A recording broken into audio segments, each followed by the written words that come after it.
سورۃ الفرقان کی آیت نمبر 72۔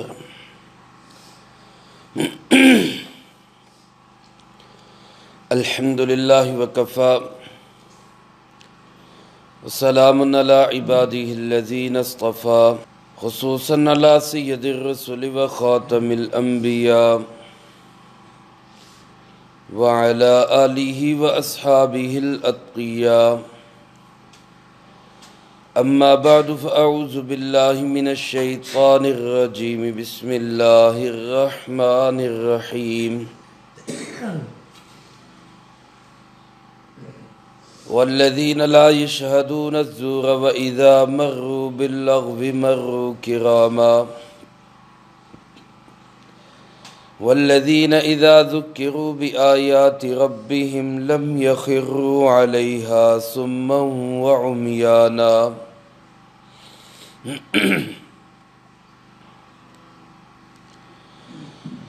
والذین لا یشہدون الزور،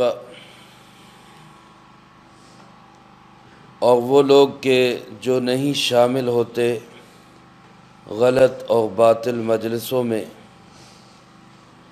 وَإِذَا مَرُّوا بِاللَّغْوِ،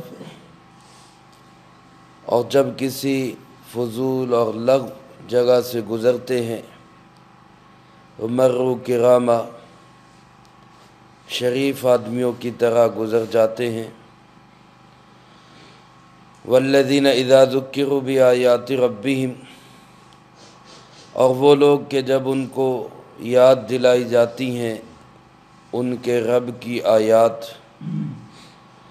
لم یخروا علیہا صما وعمیانا، تو وہ اس پہ نہیں گرتے بہرے اور اندھے بن کر۔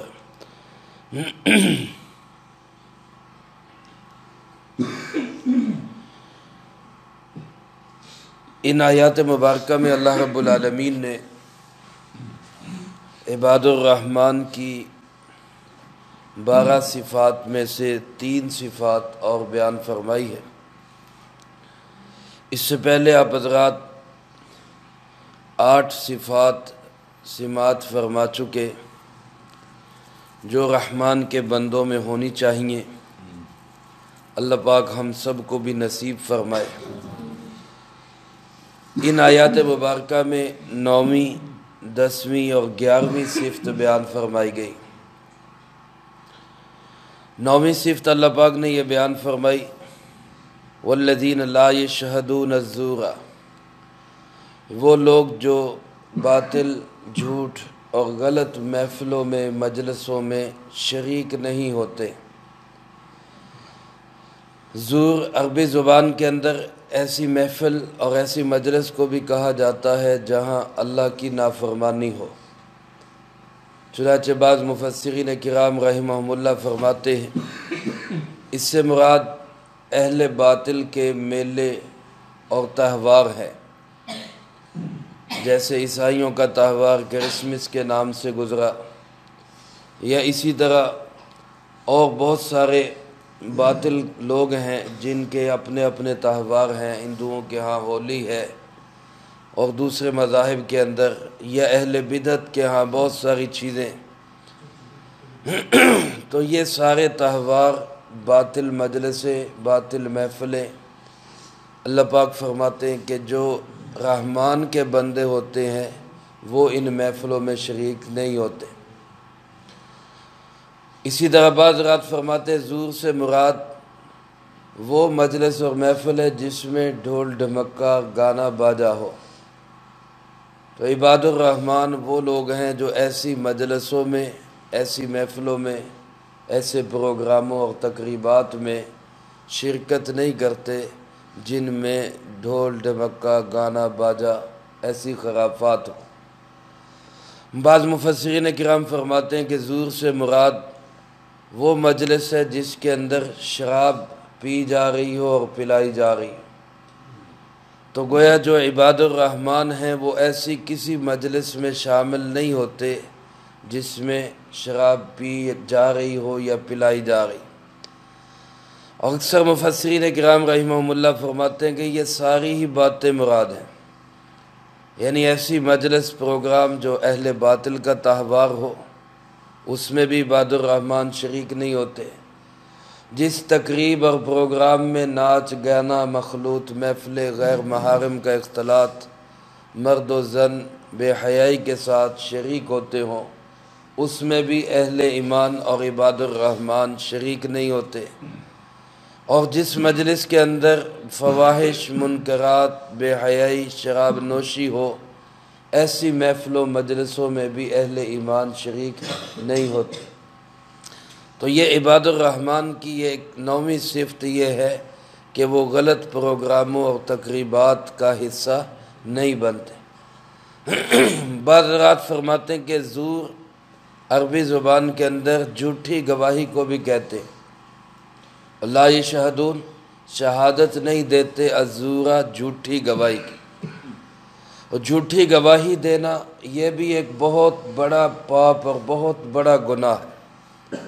حدیث پاک میں آتا ہے، رسالت مآب جناب محمد کریم صلی اللہ علیہ وسلم ایک دفعہ ایک مجلس میں حضرات صحابہ کرام رضی اللہ تعالیٰ مجمعین کو بڑے بڑے گناہ بتا رہے تھے۔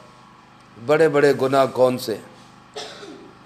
اور جب آپ وہ بڑے بڑے گناہ بتا رہے تھے تو آپ ٹیک لگا کے تشریف فرما تھے۔ ٹیک لگائی ہوئی تھی، آرام سے اطمینان سے بیٹھے ہوئے تھے۔ آخر میں آپ نے ٹیک چھوڑ دی اور بار بار یہ جملہ ارشاد فرمانے لگے، وَشَهَادَةُ الزُّورِ وَشَهَادَةُ الزُّورِ وَشَهَادَةُ الزُّورِ۔ اتنی دفعہ آپ نے یہ جملہ فرمایا، صحابہ کہنے لگے کہ ہمارے دل میں خیال آیا کہ اللہ کے محبوب اب مشقت نہ اٹھائیں، خاموش ہو جائے، ہمیں سمجھ آ گئی ہے۔ شہادت الزور کا معنی کیا ہے؟ جھوٹی گواہی دینا۔ میرے محترم دوستو، آج اگر ہم اپنی عدالتوں میں جائیں، تھانے کچہری میں جائیں تو 99% وہاں پہ جھوٹی گواہی چل رہی۔ کرائے کے گواہ مل جاتے ہیں، ایسے گواہ جو محض سگریٹ کی ڈبی پہ ہی گواہی دینے کے لیے تیار ہو جاتے ہیں۔ اور پھر ہمارا جو طبقہ وکلاء کا ہے وہ باقاعدہ گواہوں کو پڑھاتا ہے کہ یوں کہنا ہے، یوں بیان دینا ہے۔ معاملہ تو عدالت میں انصاف تو تبھی ہو سکے گا جب ایک بندہ جا کے حقیقت بتائے گا کہ جناب معاملہ ایسے ہوا تھا، حقیقت بتائے گا تو عدالت میں انصاف ہو سکے گا۔ لیکن اس کو کہا جاتا ہے کہ اگر تو نے ایسے بتایا تو فیصلہ تیرے خلاف آ جائے گا، لہذا تو نے ایسے بتانا ہے، اس طرح تو نے بیان دینا ہے۔ تو یہ جو گواہیاں پڑھائی جاتی ہیں اور باقاعدہ طور پہ سبق سکھایا جاتا ہے کہ ایسے گواہی دینا ہے، یہ جھوٹی گواہی ہے اور یہ سخت ترین اور بدترین کبیرہ گناہ ہے۔ حضرت عمر رضی اللہ تعالیٰ عنہ اپنے دور خلافت میں یہ فرمایا کرتے تھے کہ جو بندہ جھوٹی گواہی دے اس کو 3 سزائیں دو۔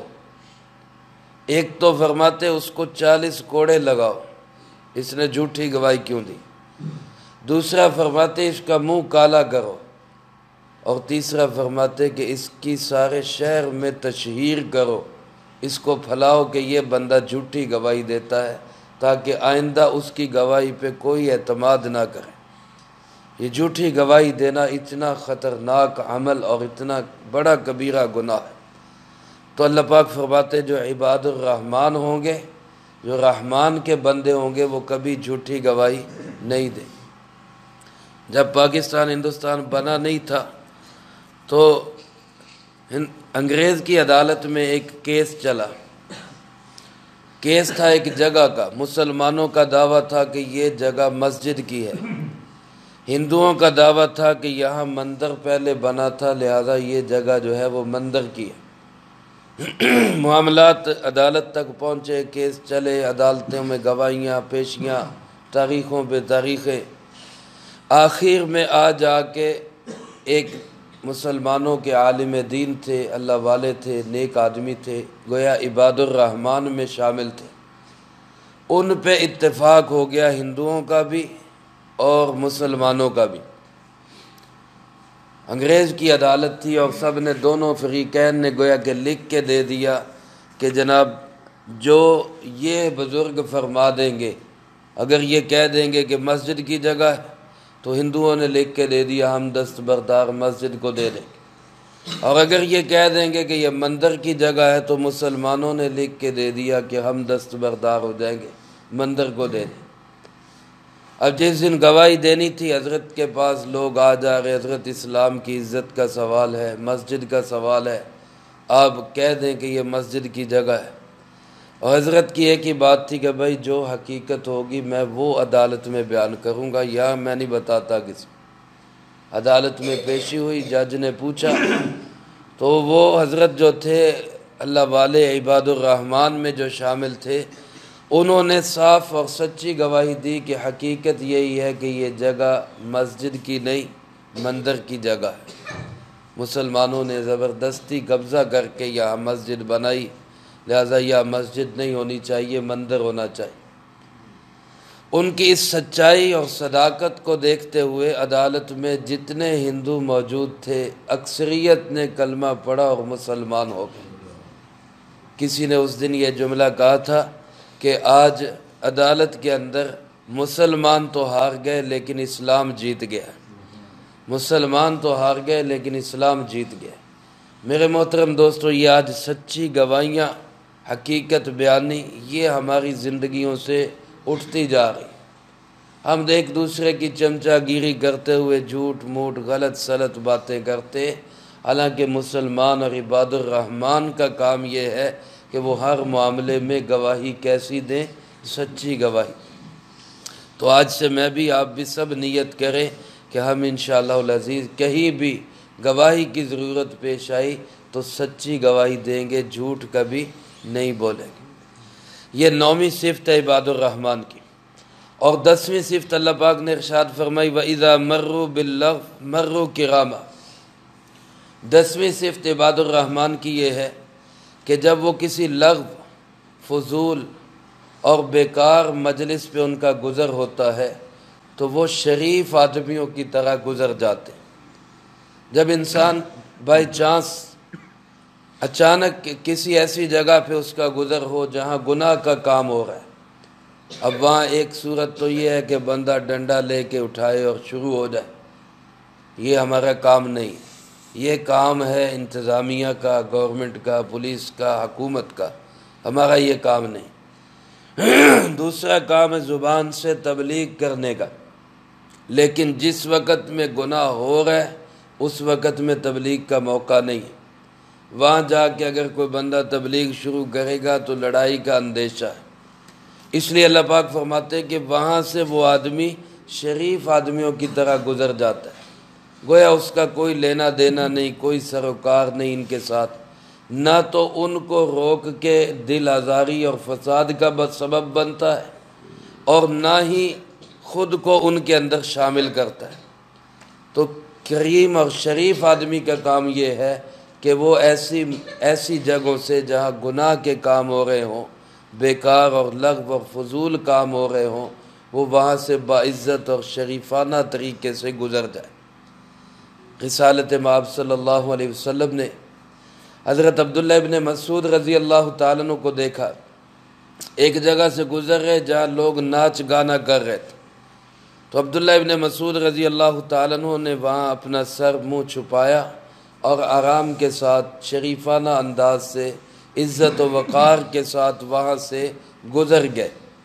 تو رسول اللہ صلی اللہ علیہ وسلم نے فرمایا کہ عبداللہ ابن مسعود کریم بن گیا، یعنی شریف بن گیا، اس نے یہ کرامت والا کام کیا۔ آج ہماری بہت ساری لڑائیاں فساد اس لیے بھی ہو جاتے ہیں کہ کوئی بندہ اٹھتا ہے نیکی اور اصلاح کے غلبے میں لڑائی اور فساد کروا دیتا ہے۔ اور یہ بھی ہمیں سیکھنا چاہیے کہ کسی کو تبلیغ کرنی ہے، سمجھانا ہے تو اس کا انداز اور طریقہ کیا اختیار کرنا چاہیے۔ تو اللہ پاک ارشاد فرماتے کہ یہ جب لغو کیا ہے، یہ جتنے کھیل تماشے ہیں، جتنی فضولیات ہیں، یہ جتنے جو ہے گناہ کے کام ہیں۔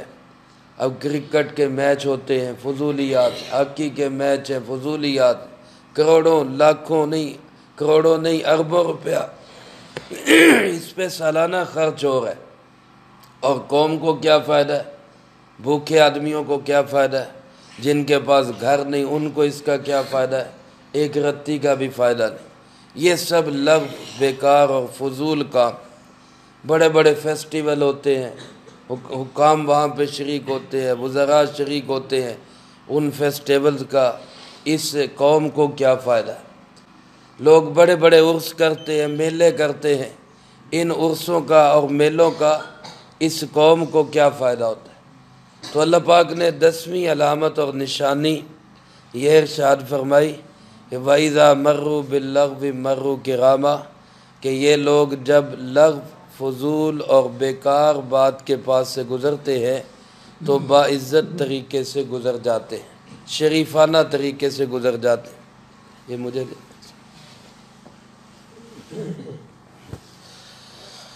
11ویں علامت اللہ رب العالمین نے یہ ارشاد فرمائی وَالَّذِينَ إِذَا ذُكِّرُوا بِآيَاتِ رَبِّهِمْ، یہ وہ لوگ ہیں کہ جب ان کے رب کی آیات یاد دلائی جاتی، بعض اوقات بندہ بھول جاتا ہے، اللہ کے دین کے غفلت ہو جاتی ہے، سستی ہو جاتی ہے، بھول کے نافرمانی ہو جاتی ہے، بھول کر گناہوں کے اندر مبتلا ہو جاتا ہے، لیکن فرمایا جب اس کو اللہ کی آیات، اس کے پروردگار کی آیات، اس کے پالنے والے کی آیات یاد دلائی جاتی ہیں تو پھر وہ ایسا رویہ اختیار نہیں کرتا کہ گویا وہ بہرا اور گونگا ہے، ایسا رویہ اختیار نہیں کرتا۔ آیات رب سے کیا مراد ہے؟ یہ قرآن پاک آیات رب ہے۔ جناب محمد کریم صلی اللہ علیہ وسلم کی ساری احادیث یہ آیات رب ہے۔ دین کی جتنی باتیں ہیں یہ ساری آیات رب میں داخل ہیں، اللہ رب العالمین کی آیات ہیں۔ اب ایک آدمی کو جب قرآن پاک کے ذریعے نصیحت کی جاتی ہے، رب کی آیات یاد دلائی جاتی ہے، تو جو رحمان کا بندہ ہوگا وہ قرآن پاک کے پیغام کو دھیان سے اور غور سے سنے گا، وہ غفلت کا مظاہرہ نہیں کرے گا۔ جو عباد الرحمن ہوں گے لم یخروا علیہا صما وعمیانا، وہ قرآن پاک کی آیتوں سے ایسے نہیں گزریں گے کہ گویا بہرے اور گونگے اور اندھے ہیں، ان کو کوئی سمجھ نہیں آ رہی۔ مومن کا کام، اور خاص طور پہ جو رحمان کا بندہ ہوگا اس کا کام یہ ہوگا کہ وہ اللہ کی آیات کو غور سے سنے گا۔ میرے محترم دوستو، یہ جو درس قرآن ہے یا اسی طرح بیانات ہیں یا اسی طرح تبلیغی امور ہیں، اصلاحی محافل، مجالس اور ذکر کے پروگرام ہیں، یہ سب اسی لیے ہوتے ہیں کہ ہمیں یاد دلایا جائے۔ ہم بھول جاتے ہیں، ہم نفس کا شکار ہو جاتے ہیں، شیطان ہمارا دشمن ہمیں اللہ سے دور کر دیتا ہے۔ اب یہاں پہ ہمارا رویہ کیا ہونا چاہیے کہ ہم جب اللہ کی آیات ہمیں یاد دلائی جائیں تو پھر ہم اس کو دھیان سے اور غور سے سنیں، ایسا رویہ اختیار نہ کریں گویا ہم بہرے اور اندھے ہیں، ہمیں کچھ سجائی نہیں دیتا۔ یہ رویہ اختیار کرنے والے رحمان کے بندے نہیں ہو سکتے۔ رحمان کے بندے وہ ہوں گے کہ جب ان سے کبھی کوئی غفلت، بھول ہو جائے گی اور ان کو یاد دلایا جائے گا کہ بھائی یہ قرآن یہ کہتا ہے، تو وہ اس کو غور سے سنیں گے اور اس پہ عمل کریں گے۔ حضرت سیدنا عمر فاروق رضی اللہ تعالیٰ عنہ کو دیکھیں، قرآن پہ کیسا عمل تھا ان کا۔ حضرت عمر کے متعلق آتا ہے کان وقافا عند القرآن، جب قرآن کی بات آتی تھی تو عمر کے قدم رک جایا کرتے تھے، یعنی عمر ٹھہر جایا کرتا تھا کہ اللہ کا حکم ہے، پہلے اس کو تو پورا کر۔ ایک موقع پہ حضرت عمر رضی اللہ تعالیٰ عنہ نے ایک حکم نامہ جاری کیا۔ حکم نامہ یوں جاری کیا، آپ حضرات جانتے ہیں کہ جب کسی معاملے میں گواہی کی ضرورت پیش آئے تو 2 مردوں کی گواہی شریعت کے اندر قابل قبول ہوتی ہے۔ اگر 2 مرد نہ ہوں تو 1 مرد اور 2 عورتیں۔ اکیلی عورتوں کی گواہی قبول نہیں ہوتی، 1 مرد ہو اس کے ساتھ 2 عورتیں ہوں پھر گواہی قبول ہوتی۔ حضرت عمر رضی اللہ تعالیٰ نے یہ حکم جاری کیا کہ اگر کہیں 2 عورتوں سے گواہی لینے کی ضرورت پیش آئے تو دونوں عورتوں سے الگ الگ گواہی لی جائے۔ تاکہ معاملے کا نکھیڑا ہو سکے، عورتوں کے بیانات سے پتہ چل سکے کہ کوئی تضاد تو نہیں۔ اس عورت سے علیحدہ بیان سنا جائے گا، دوسری عورت سے علیحدہ بیان سنا جائے گا۔ جب یہ حکم جاری کر دیا، اب یہ عمر کا حکم تھا، امیر المؤمنین کا حکم تھا، 22 لاکھ مربع میل کے حاکم کا حکم تھا، اور حضرت عمر کے حکم بھی سب جانتے ہیں کہ اللہ نے ان کو بڑی صلاحیت دی تھی، سب مانتے تھے۔ لیکن ایک خاتون اٹھی اور اس نے کہا کہ عمر، آپ کا یہ حکم قرآن کے خلاف ہے، ہم نہیں مانتے اس کو۔ قربان جائے ان حضرات کی حکمرانی پر بھی کہ ایک عام سے عام آدمی کو بھی یہ جرأت حاصل تھی کہ وہ قرآن کے خلاف کوئی حکم دیکھتے تو وہ کہہ دیا کرتے۔ حضرت عمر رضی اللہ تعالیٰ عنہ نے ایک دفعہ پوچھا لوگوں سے کہ اگر میں تمہیں کوئی شریعت کے خلاف، قرآن و سنت کے خلاف حکم دوں تو تم کیا کرو گے؟ لوگ خاموش ہو گئے۔ ایک دفعہ کہا، پھر دوسری دفعہ کہا، دوسری یا تیسری دفعہ میں ایک آدمی نے، ایک عام آدمی نے تلوار نکالی اور کہنے لگا کہ عمر، اگر قرآن اور سنت کے خلاف حکم دو گے تو اپنی تلوار سے تمہیں سیدھا کریں گے۔ حضرت عمر رضی اللہ تعالیٰ نے اس پہ اللہ کا شکر ادا کیا کہ اللہ نے جناب محمد کریم صلی اللہ علیہ وسلم کی امت میں ایسے لوگ پیدا کیے ہیں کہ امیر المومنین بھی قرآن و سنت کے خلاف چلے گا تو وہ کہتے ہیں ہم تلوار سے سیدھا کریں۔ تو اس خاتون نے اٹھ کے کہا، اللہ اے امیر المومنین، ہم نہیں مانتے، قرآن کے خلاف ہے۔ حضرت عمر نے اس پہ کوئی ایکشن نہیں لیا، کوئی پکڑ دھکڑ نہیں کی، کوئی گرفتاری عمل میں نہیں آئی، کوئی آرڈر نہیں جاری کیے۔ اس خاتون سے پوچھا کہ بتاؤ کیسے قرآن کے خلاف ہے؟ اس نے کہا کہ ایسے قرآن کے خلاف ہے کہ جہاں قرآن نے عورت کی گواہی کا ذکر کیا ہے تو قرآن تو وہاں یہ کہتا ہے کہ اگر ان میں سے ایک بھول جائے تو دوسری اس کو یاد دلائے۔ اگر ان میں سے ایک بھول جائے، دو عورتوں کی گواہی اس لیے رکھی ہے ان تذکر احداہما الاخری، کہ اگر ان میں سے ایک بھول جائے تو دوسری اس کو یاد دلائے۔ اور اگر آپ الگ الگ بیان سنیں گے تو پھر وہ یاد کیسے دلائے گی؟ تو یہ قرآن کے خلاف ہے۔ تو تاریخ شاہد ہے کہ حضرت عمر رضی اللہ تعالیٰ عنہ نے قرآن کی اس آیت کی وجہ سے اپنا جاری کردہ حکم واپس لے لیا کہ میرا حکم واپس، قرآن کا حکم پہلے۔ تو یہ رویہ ہے عباد الرحمن کا، رحمان کے بندوں کا، کہ جب ان کے سامنے بات آئے کہ بھائی قرآن یوں کہتا ہے، اسلام یوں کہتا ہے، شریعت یوں کہتی ہے، اللہ کے محبوب صلی اللہ علیہ وسلم کا عمل یہ ہے، تو وہ پھر یہ نہیں کہتے کہ جی ہو نہیں سکتا، جی اتنا نہیں ہو سکتا، جی اتنا نہیں ہو سکتا۔ وہ پھر مانتے ہیں، تسلیم کرتے ہیں، عمل کرتے ہیں۔ اللہ فرماتے ہیں لم یخروا علیہا صما وعمیانا، وہ پھر ایسا رویہ اختیار نہیں کرتے کہ گویا وہ بہرے ہیں یا وہ اندھے ہیں، ایسا رویہ اختیار نہیں کرتے۔ یہ صفت ہے عباد الرحمن کی۔ اللہ ہمیں بھی یہ نصیب فرمائے۔ آج ہماری شادیاں، بیاہ، غمیاں، خوشیاں ہوتی ہیں تو اب کتنے لوگ مبتلا ہیں سالگرہ کے پروگرام میں، اچھے خاصے دیندار لوگ، جب ان کو سمجھایا جاتا ہے بھئی یار یہ سالگرہ اسلامی طریقہ نہیں ہے، اسلام کے خلاف ہے، رسول اللہ صلی اللہ علیہ وسلم کی تعلیمات کے خلاف ہے، یہود و نصارہ کا طریقہ ہے، تو وہ آئیں بائیں شائیں کرنے لگ جاتے ہیں اور گویا یوں ہی کہتے ہیں کہ جی کوئی گل نہیں، بس چلتا پیا سلسلہ چلن۔ تو اس کا مطلب ہے کہ عباد الرحمن میں شامل نہیں ہے۔ اگر عباد الرحمن میں شامل ہوں تو کہیں کہ بھائی جو قرآن و سنت نے کہا ہم تو اس پہ چلیں گے، بس اس کے علاوہ ہمیں کچھ نہیں نظر آتا۔ تو یہ 3 صفات آج کے درس میں بیان ہوئی۔ پہلی صفت یہ کہ جو لوگ، 9ویں صفت یہ بنے گی کہ وہ عباد الرحمن وہ لوگ ہیں جو باطل، مخلوط، بے حیائی، گناہ کی محفلوں میں شریک نہیں ہوتے یا وہ جھوٹی گواہی نہیں دیتے۔ 10ویں صفت یہ ہے کہ جب وہ کسی فضول، بیکار، گناہ کی محفل، مجلس پہ بائی چانس ان کو گزرنا پڑے تو وہ شریفانہ طریقے سے گزر جاتے ہیں۔ اور 11ویں صفت ان کی یہ ہے کہ جب وہ بھول ہو جائے، ان سے کوئی غلطی ہو جائے اور قرآن کی آیات یاد دلائی جائے تو وہ ایسا رویہ اختیار نہیں کرتے کہ گویا وہ بہرے اور اندھے ہیں، بلکہ اس کو غور سے، دھیان سے سنتے ہیں اور اس پہ عمل کرتے ہیں۔